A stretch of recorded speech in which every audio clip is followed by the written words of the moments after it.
रायगड जिल्ह्यातील उरण नगर परिषद निवडणुकीमध्ये मविया आणि मनसेची युती काँग्रेस स्वबळावर लढत असताना मविया आणि मनसे भाजप विरोधात एकत्र प्रचाराच्या पोस्टरवर मविया नेत्यांसोबत राज ठाकरेंचे फोटो।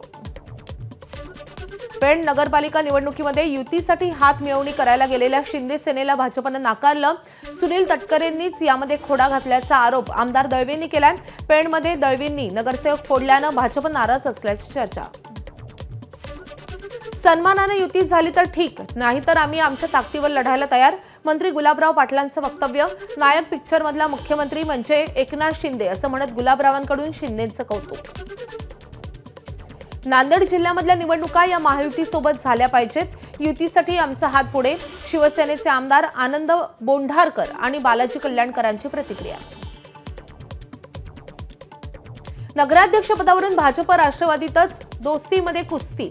पलूस नगर परिषदेमध्ये नगराध्यक्षपदावरून चुंबली। भाजपच्या सोनाली नलवडेंचा उमेदवारी अर्ज दाखल। भाजपचे नेते सर्जेराव नलावडे आणि राष्ट्रवादीच्या नेत्यांमध्येच उमेदवारीवरून दावेदारी सुरू। नाशिकच्या नांदगावमध्ये शिंदे सेना आणि भाजपमध्ये युती। आमदार सुहास कांदेंकडून युतीची घोषणा। कांदेंच्या दूरदृष्टीमुळे युती केल्याचं भाजप पदाधिकाऱ्यांकडून स्पष्ट। सांगलीमधल्या आटपाडी नगरपंचायत निवडणुकीच्या पार्श्वभूमीवर आमदार गोपीचंद पडळकर आणि जिल्हा परिषदेचे माजी अध्यक्ष अमरसिंह देशमुख गटामध्ये अखेर दिलजमाई। दोन नेत्यांच्या उपस्थितीमध्ये नगराध्यक्षपदासाठी उत्तम जाधव यांचा उमेदवारी अर्ज। जिंतूरमध्ये भाजप नेत्या मेघना बोर्डीकर यांची प्रतिष्ठा पणाला। त्यांच्या विरोधामध्ये राष्ट्रवादीचे माजी आमदार विजय भांबळेंनी उमेदवार उतरवलाय। दुसरीकडे काँग्रेसनेही मुस्लिम कार्ड खेळल्यामुळे जिंतूरमध्ये बिग फाईट। चंद्रपूरच्या ब्रह्मपुरी नगर परिषदेसाठी भाजपमध्ये नगराध्यक्षपदावरून मोठा पेच। माजी गटनेते विलास विखार यांना नगराध्यक्षपदाची उमेदवारी देण्यासाठी एक गट आग्रही, तर दुसऱ्या गटाचा विखार यांच्या नावाला तीव्र विरोध। महाड नगर परिषदेमध्ये राष्ट्रवादी आणि भाजपमध्ये ठिणगी। शिवसेनेचे सर्व 20 उमेदवार जाहीर करून एकला चलोरेचा नारा दिलाय। आम्ही लोकसभेला वाकडी मान केली असती तर सुनील तटकरेंची टांगा पलटी, घोडे फरार अशी अवस्था झाली असती। मंत्री भरत गोगावलेंचा टोला। इंदापूरमध्ये राष्ट्रवादीचे पुणे जिल्हाध्यक्ष प्रदीप गारटकरांच्या विरोधाला डावलून भरत शहांना नगराध्यक्षपदाची उमेदवारी। भरत शहांनी उमेदवारी अर्ज दाखल केलाय। यावेळी पक्षानं जर आम्हाला कोल्ले तर आम्ही पक्षाला कोलू, प्रदीप गारटकरांचा पक्षाला इशारा। अजित पवारांच्या राष्ट्रवादीकडून भंडारा नगराध्यक्षपदासाठी सुषमा साखरकरांना उमेदवारी। प्रफुल्ल पटेलांनी केली भंडाऱ्यामध्ये घोषणा। नंदुरबार नगरपालिका निवडणुकीच्या पार्श्वभूमीवर शिंदे सेनेच्या वतीनं नगराध्यक्षपदासाठी रत्ना रघुवंशींकडून उमेदवारी अर्ज दाखल। पक्षातील पदाधिकारी, कार्यकर्ते आणि समर्थक मोठ्या संख्येने उपस्थित।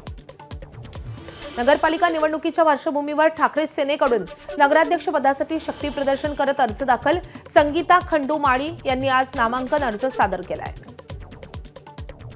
नंदुरबार नगरपालिकेसाठी भाजपकडून अविनाश माळींनी दाखल केला नगराध्यक्षपदासाठी उमेदवारी अर्ज।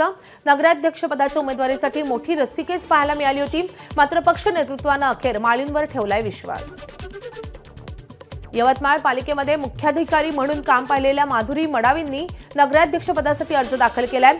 9 सप्टेंबर 2021 ते 20 सप्टेंबर 2022 पर्यंत त्या यवतमाळच्या मुख्याधिकारी म्हणून कार्यरत होत्या।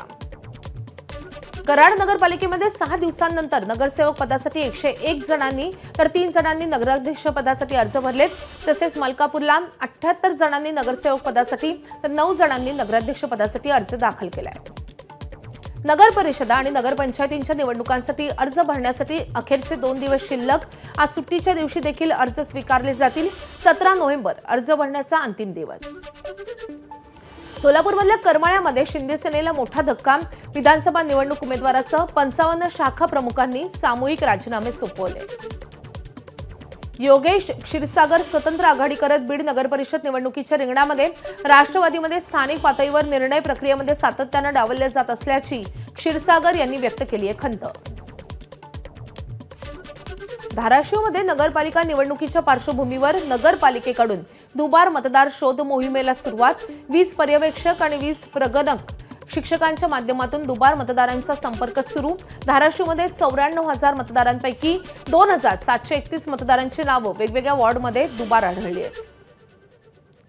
पिंपरी चिंचवडमधील मतदारांना गृहोपयोगी वस्तूंचं प्रलोभन.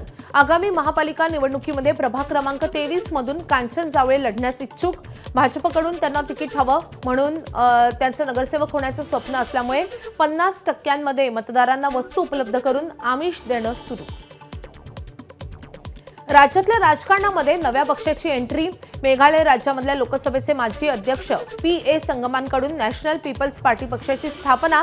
भारतामधील आदिवासी आणि स्थानिक समाजाच्या हक्कांसाठी काम करणं हे या पक्षाचं उद्दिष्ट. मालेगावमध्ये भाजपची ताकद वाढणार. 12 बलुतेदार संघटनेचे संस्थापक बंडूकाका बच्छाव यांचा भाजप प्रवेश निश्चित. 28 नोव्हेंबरला मेळावा घेऊन करणार प्रवेश. सुनील गायकवाड देखील स्वगृही परतणार.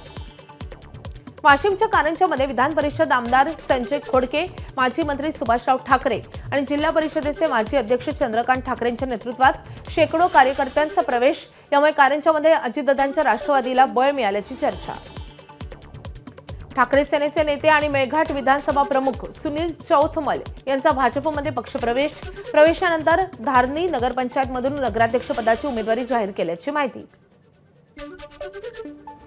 अहिल्यानगरच्या संगमनेरमध्ये खाणगाव फाट्यावर भरारी पथकाची कारवाई. नाकाबंदी दरम्यान 1 कोटींची रक्कम सापडली. कन्स्ट्रक्शन कंपनीची ही रक्कम असल्याची प्राथमिक माहिती. राष्ट्रवादी काँग्रेसचे आमदार प्रकाश सोळंके यांचा धनंजय मुंडे यांच्यावर आरोप. आपल्याला विरोध करण्यासाठी नाथरा येथील फार्म हाऊसवर बैठका. सोळंकेंचं विधान.